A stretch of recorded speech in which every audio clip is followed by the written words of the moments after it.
변호사님께 큰 박수 한번 부탁드리겠습니다. 네, 안녕하십니까. 저도 수강생의 하나인 김향훈 변호사입니다. 여러 인생 선배님들 앞에서 강의하려니까 좀 떨리는데요. 제가 한 2주 전에 변호사 사용법이라는 책을 냈고요.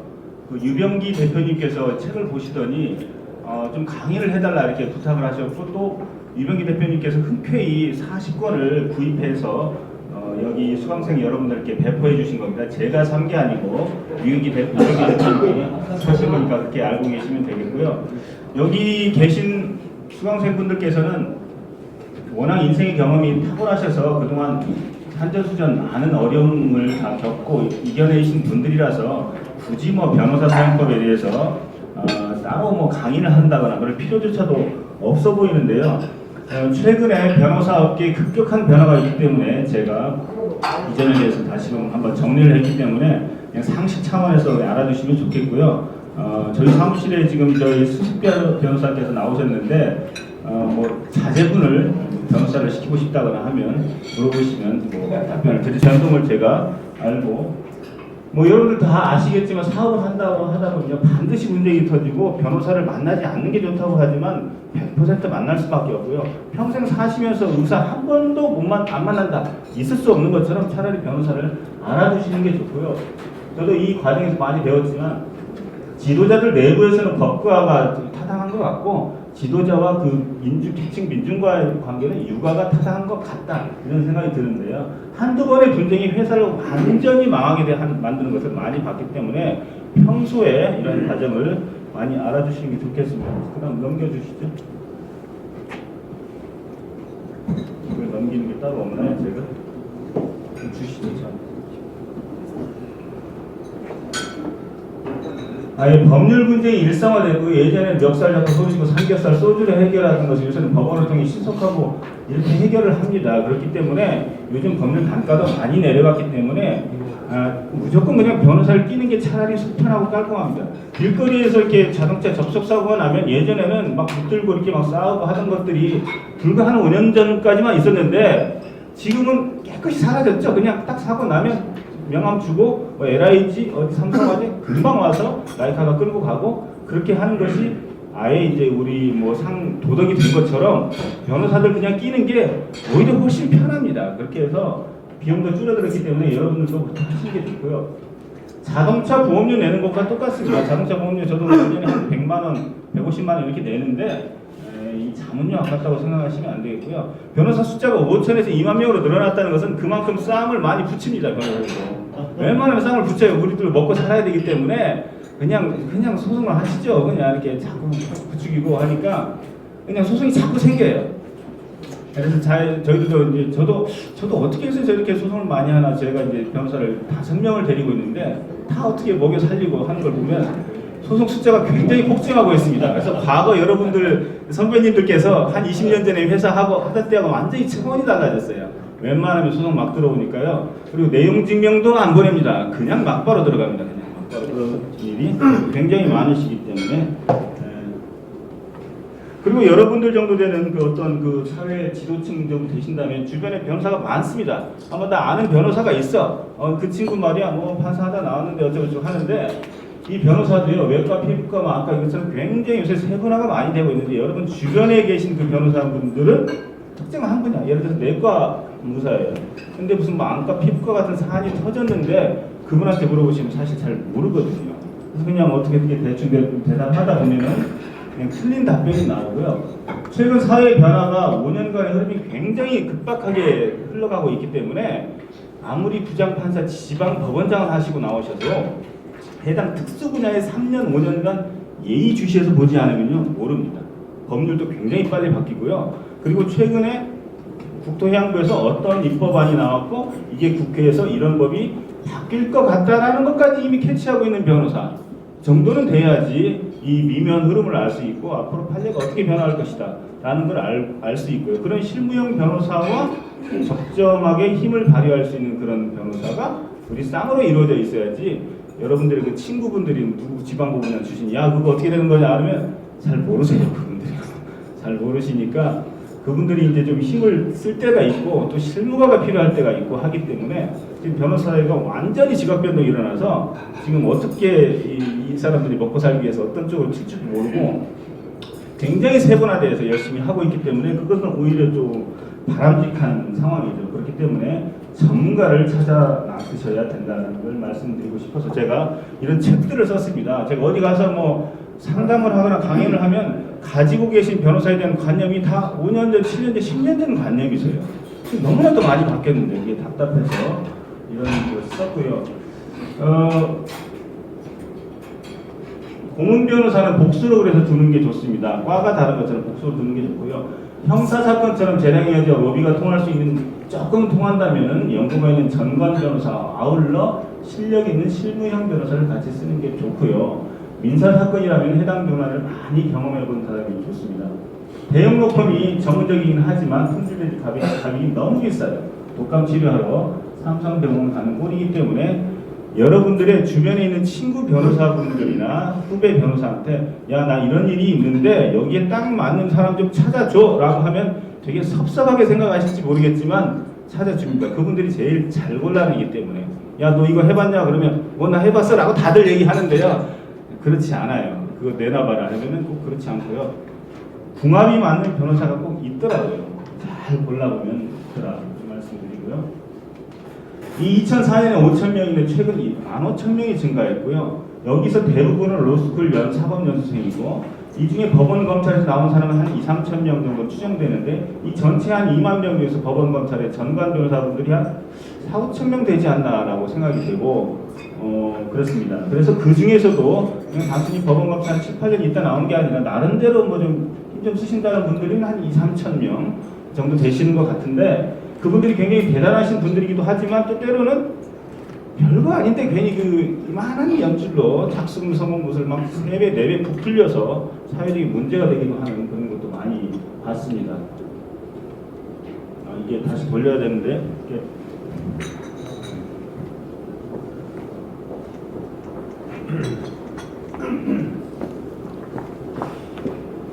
자, 그래서요, 요 변호사 선정의 기준 저는 이제 전문성과 성실성으로 나눴는데요.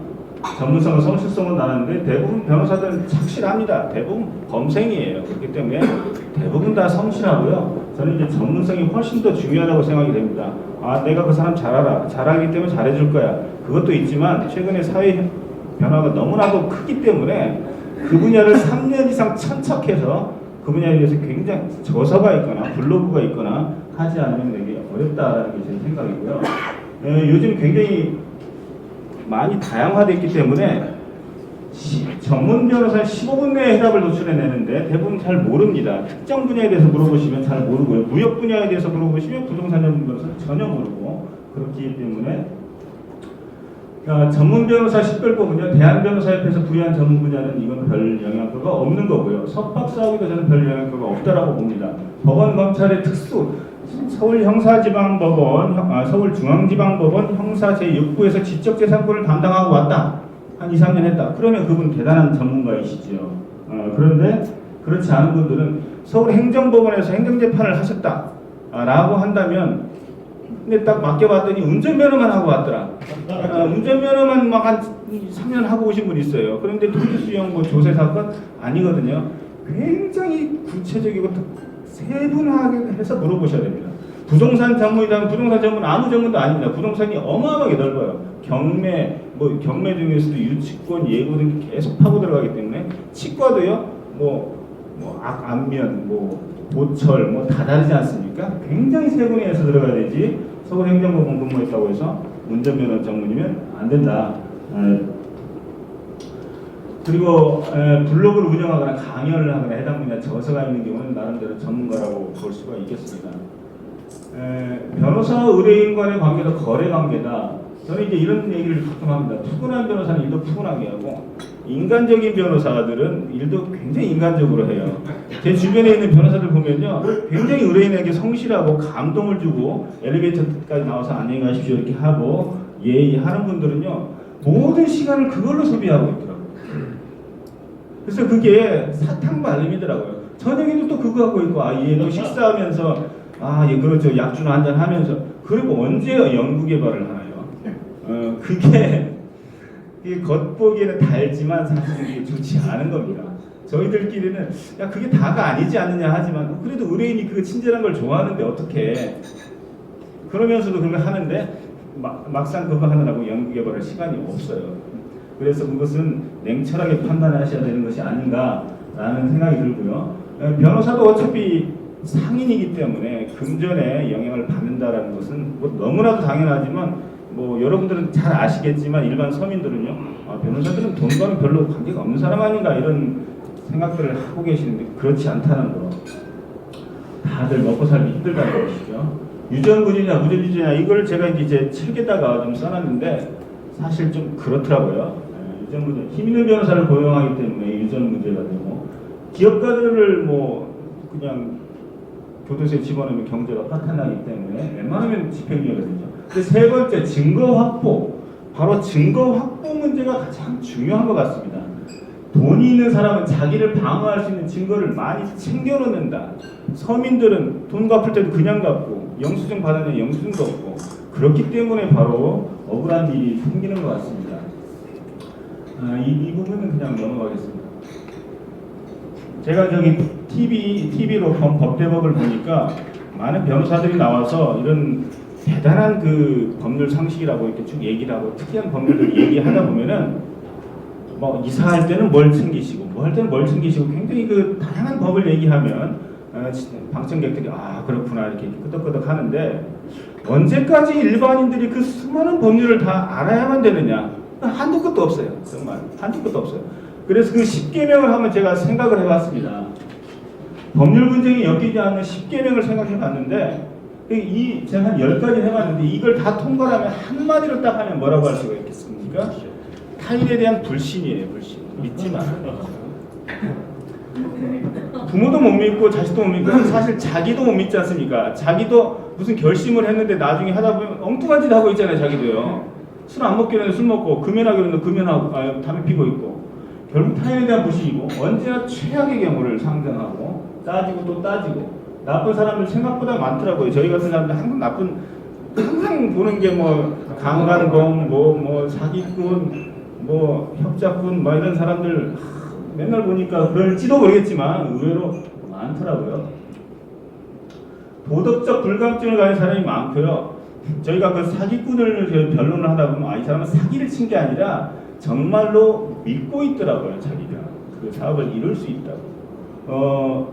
사이비 종교의 교주는 그 종교를 믿을까요? 안 믿을까요? 저는 믿는다고 생각합니다. 네. 사이비 종교의 교주가 이상한 교리를 얘기하죠. 사기꾼들이 이상한 소리 하죠. 저 사람 돈 먹으려고 저런 소리 하지가 아니고요. 실제로 그렇게 될 수 있다고 믿더라고요. 예전에 어떤 사람이 1,000만 원을 가지고 저 건물에 대해서 감정평가를 한 다음에 은행권과 아는 사람과 잘해서 지렛대 효과로 해서 저 건물을 사겠다. 100억짜리 저 건물을 사서 리모델링을 해서 너한테 분양을 줄게. 너한테는 공짜로. 그러니까 나한테 지금 저 1,000만 원을 좀 빌려줘. 라고 했어요. 이 말도 안 되는 얘기죠. 그래서 그 사람을 변론하고 가만히 있다 보니까 이 사람은 정말 그게 된다고 믿었던 것 같아요. 갑자기. 그런 생각이 갑자기 들더라고요. 이 사람 믿었어요. 믿었기 때문에 그 진정성이 전해오면서 피해자는 돈을 주는 거예요. 계속 진정성이 있기 때문에. 도덕적 불가능성을 가진 사람이 굉장히 많고요. 커뮤니케이션은요, 잘못되는 게 원칙이다. 저는 이렇게 보고요. 아무리 커뮤니케이션을 잘했는데 제3자의 입장에서 완전히 다르게 보이고, 멋진 사람, 호기로운 사람으로 보이려는 욕망을 버려라. 저도 변호사이면서 부동산 거래를 하는데, 변호사님 얼굴도 잘생기시고 이분의 돈 버리셔서 집 사시는구만. 저를 한참을 띄우더라고요. 한참을 띄우는데 나중에 하다 보니까 부동산 중개 수수료 0.9%에 사인을 하고 있더라고요. 제가요. 그러면서 순간 쫄쫄하게 그게 아니죠. 제가 변호사님을 속이겠습니까? 하면서도 하는데 그냥 또 흘러덩 넘어가는데 그 순간 매우 멋진 사람으로 보이려는 욕망 때문에 망가지는 거더라고요.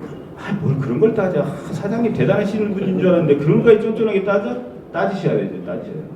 난 쫀쫀한 사람이야 라고 해야지만이 법률 분쟁에서 자유롭게 되더라고요. 끊임없이 불신을 해야 된다. 간단한 증거 확보하고 이건 제가 상당히 보통 그 계약을 맺을 때 의심되는 것을 다 문서화 시키는 것이 가장 좋습니다만 그게 어렵죠. 굉장히 이렇게 술 한잔하고 와인 한잔 마시고 하는데 그게 어려워요. 그렇기 때문에 큰 틀에서만 합의를 하고 돌아서는 순간 사이가 좋을 때 이메일이나 문자로, 저는 그때 그 공인중개사한테 그랬어요. 0.9%가 아니라 문자로, 그럼 저는 0.5%가 맞죠? 그랬더니 네 그러더라고요. 바로 그게 이제 증거로 확보가 되는 것이고, 이메일로 그 미처 문서화하지 못했던 것들, 잔잔한 것을 이메일로 오늘 협상 내용은 이랬지만 사실 물품 인도는 이날이죠. 저희가 3월 25일까지 준다고 했지만 당신들이 3월 28일까지 허용한다고 하셨었지요? 라는 것들을 이메일로 보내세요. 그러면 화기애애한 분위기였기 때문에 바로 그런 말을 뒤집지는 않아요. 그러면서 다음번 골프 약속은 언제였죠? 어디였죠? 영종도인가요? 아니면 뭐 어디 오크밸리인가요? 그러면 오크밸리죠? 그러면 된 거예요. 28일이라는 게 벌써 증명이 계약이 체결된 거나 마찬가지지 않습니까? 그런 식으로 저는 이메일과 문자와 카톡으로 잔잔한 미처 채우지 못했던 것들 다 챙겨 놓습니다. 그렇게 하고, 근데 그 이메일이 바로 내용 증명입니다. 내용을 그 네이버나 다음이 증명하잖아요. 그런 이메일이 오고 갔다라는 것들, 그런 것들을 이용을 하셔야 되고, 요즘은 모든 통화가 다 녹음이 됩니다. 통화 애플리케이션, 녹음 애플리케이션이 있습니다. 그래서 저는 의뢰인들이나 다른 분들과 대화할 때 예 그렇게 하겠습니다. 네 그렇게 하겠습니다. 딱 하고 그거를 그대로 전송하면 제 이메일로 전송이 됩니다. 그래서 녹음이 보관이 됩니다. 아마 여러분들이 통화하는 대부분 다 녹음이 될 거예요. 그래서 저는 아예 차라리 제가 타인과 통화하는 게 녹음이 될 것이라는 걸 전제를 하고 그걸 이용해서 계속적으로 저에게 유리한 말을 내뱉습니다. 혹시 녹음이 되면 어떻게 될까? 중간중간 계속 내뱉어요. 요새 너무 통화기기가 발달해서 그렇게 됐습니다. 그렇게 해주셔야 됩니다. 뭔가 기미가 이상하면 계속 유리한 말을 내뱉으십시오. 요새 뭐 어디 도망갈 데가 없어요. 너무 스마트폰이 발달해가지고. 그냥 차라리 그걸 이용하는 게 좋다는 생각이 듭니다. 변호사 사무실에 이건 넘어가시고, 법은 상식이 아니다. 뭐 여러분들 뭐 다 잘 아시겠지만 보는 사람의 입장과 지역과 회사에 따라서 상식이 다 달라지고, 고스톱 규칙도 결혼식 풍습도 다 다르고요. 대한민국 부동산관리법은 아파트 소유자 상식에는 부합하나 세입자의 상식에는 부합하지 않고요. 보는 입장에 따라 다 달라요. 일반인의 상식은 현재의 상황에 가장 유효적절한 해결책을 수고하는 것인데 반하여 법률은 과거에 만들어진 것으로서 구닥다리예요. 벌써 한 3년의 시차가 벌어져요. 벌써 어긋나기 시작합니다.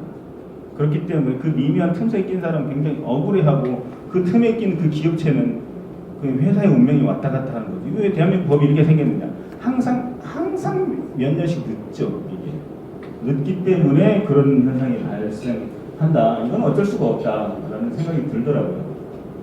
왜 법률은 종종 우리의 기대를 배반하는가? 정의는 상대적이고 주관적이다. 판사는 제3자 입장의 사건을 바라보고요. 법률은 과거에 만들어진 것이죠. 재판은 테니스 경기하고 완전히 똑같습니다. 테니스 경기할 때 서브를 넣었죠? 서브를 못 넣었어요. 언급해 끝입니다. 서브를 넣었어요. 넘어갔습니다. 피고가 이제 받아쳐야 되는데 못 받아쳐요. 못 받아치면 피고 패소입니다. 그 테니스 공이 왔다 갔다 하는데, 그 테니스 공을 왔다 갔다 하게 만드는 것은 증거로서 받아친 거죠. 증거로서 영수증으로 변제 영수증으로, 차용증, 변제 영수증, 뭐 제3자의 증언 등등으로 왔다 갔다 하는데, 그걸 증거재판주의라고, 증거가 없으면 그냥 그 자리에 지는 거죠. 판사는 심판일 뿐 전혀 도와주지 않는다. 판사는 전혀 도와주지 않습니다. 그냥 축구 경기 심판하고 똑같습니다. 별로 힘이 없죠. 아무리 억울해도 증거가 없으면 패소하고, 과거에 만들어진 법률이 개정된 것까지 시간이 걸립니다. 판사는 실정법을, 당사자는 자연법 이상적인 법률을 추구하기 때문에 그것이 억울해지죠. 판사님들 제일 답답할 때가 이 사람들 말이 참 맞는데 법이 이렇게 생겼어요. 간통죄 같은 경우에 이 사람들 말이 맞는데 이걸 꼭 그 교도소에 집어넣어야 되나, 벌금형도 없이. 이거 문제네. 그럴 때 간통죄는 수차례 헌법재판소에 갔지만 헌법재판소에 가기까지는 좀 애매하고, 그런 것들이 굉장히 많고 판사님들도 굉장히 답답해하시고, 좋은 변호사 부르는 거 뭐 이런 거는 단 한 가지 정말 제가 하고 이 책을 쓴 이유가요, 승소를 장담하는 변호사들, 이 사람들 때문에 저희 업계에서 정말 미치겠어요. 힘들었어요. 이미 법률 문제로 변호사를 찾아왔다는 것은 쉽지가 않은 거거든요. 변호사를 찾아왔다는 것은 뭔가 수술을 해야만 할 상황이지, 알약 먹고 연고 바르고 그래서 나을 상황이 아닙니다. 아니에요. 뭔가 수술을 해야 될 상황이에요. 100% 이기느냐 그런 게 아닌데 예를 들어서 빗길에 과속하다가 할머니를 치고 뺑소니를 했어요. 자, 그 사람이 어떤 변호사를 찾아갔어요. 저 집행유예 받을 수 있을까요? 이 말이 되겠어요? 빗길에 할머니 치고 뺑소니 했는데 과속을 하다가 집행유예 안 되거든요. 안 되는 게 99%인데 된다고 하는 사람이 가져갑니다. 된다고 하는 그런 사람들이 가져고 다 거기에 넘어가시더라고요. 그걸 보고 있으면 참 저 사기꾼 변호사 말도 못하고 다 그리 넘어가는 게 참 그게 너무나도 가슴이 아파요.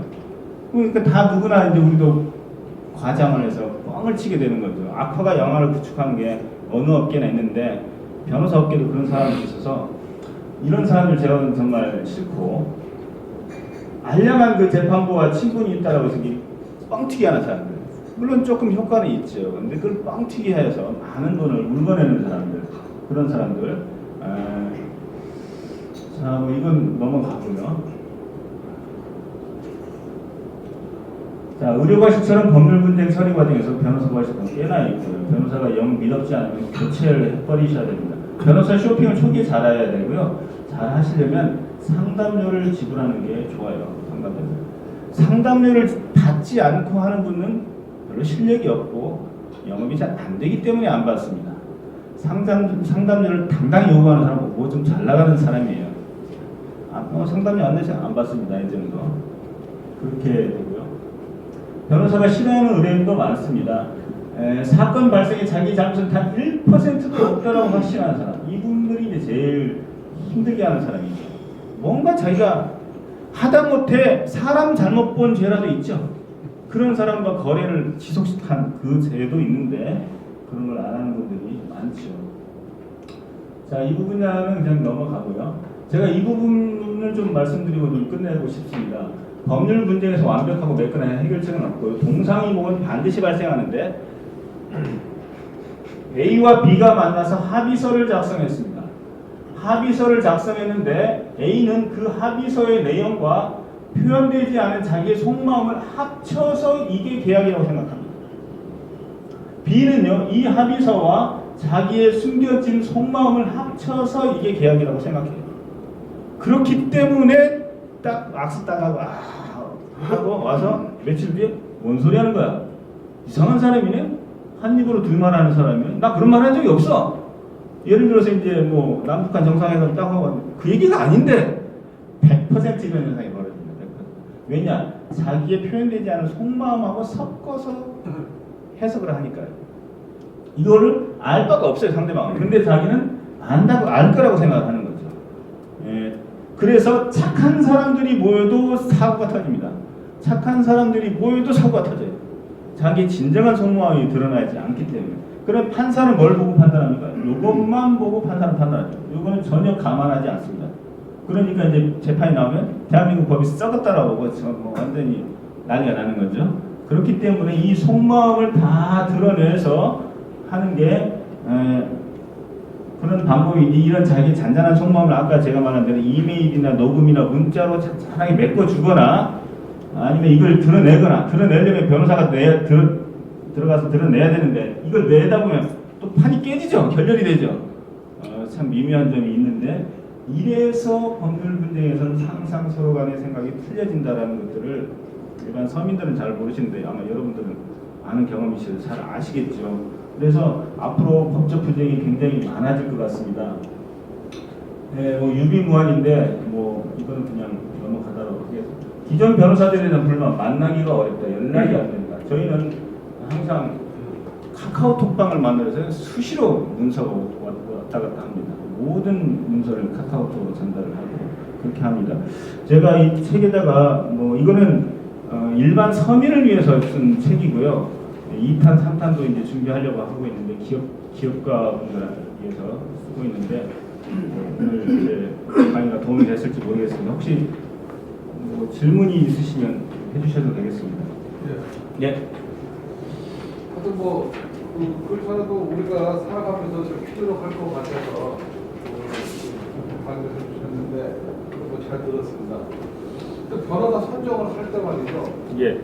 그게 참뭐 아는 사람한테 다들 물어보고 봐놓고 모를 것 같아서 딴 데 가니까 이게 상당히 어렵더라고요. 아니요, 하시죠. 왜 쇼핑 다들 하시는데요, 요새는요? 아니 그래서 그 아는 사람도 몰고 아는데 모르겠다고 뭐 그냥 딴 데 가서 그게 좀 어렵고 또 변호사를 만나도 정말 이 사람이 잘 해줄 건지 안 해줄 건지 어떻게 할 건지 이걸 저 어떻게 판단하기도 어려워요.